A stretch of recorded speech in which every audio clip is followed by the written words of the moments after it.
24 April 2026 শুক্রবার বৈশাখ মাসের শুক্লপক্ষের অষ্টমী তিথিতে মা বগলামুখী জয়ন্তী পালিত হবে। প্রতি বৈশাখ মাসের শুক্লপক্ষের অষ্টমী তিথিতে পালিত হয় এই মা বগলামুখী জয়ন্তী উৎসব। বগলামুখী শব্দের অর্থ যে কোনো ব্যক্তিকে বা ঘটনাকে নিজের নিয়ন্ত্রণে আনা। তন্ত্রশাস্ত্রে দশমহাবিদ্যার মধ্যে সবচেয়ে বড় ও শক্তিশালী দেবী অষ্টমহাবিদ্যার অষ্টমতম মহাবিদ্যা মা বগলামুখী। উত্তর ভারতে এই জাগ্রতা দেবী পীতাম্বরী দেবী নামেও পরিচিত। যে কোনো প্রকার শত্রু বিনাশে শত্রুর জিহ্বাকে স্তম্ভিত করতে পারে মা বগলামুখীর পুজো। এছাড়াও যে কোনো ইচ্ছা পূরণে, মামলা মোকদ্দমায় জিততে মা বগলামুখীর পুজো খুবই সিদ্ধিদায়ক। এর পেছনে আছে এক পৌরাণিক কাহিনী। সত্যযুগে ব্রহ্মাণ্ডে এক ভয়ঙ্কর ঝড় ওঠে, সকল সৃষ্টি ধ্বংসের মুখোমুখি হয়।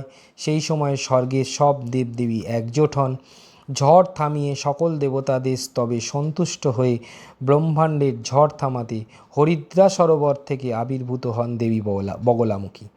সেই থেকে ভারতবর্ষের মধ্যপ্রদেশের দাতিয়া এলাকায় পীতাম্বর পীঠে হরিদ্রা সরোবরে মা বগলামুখীর পুজো খুবই বিখ্যাত। এছাড়াও হিমাচল প্রদেশের কাংড়া এলাকায়, অসমের কামাখ্যা মন্দিরেও মা বগলামুখীর পুজো খুবই ধুমধাম সহকারে হয়।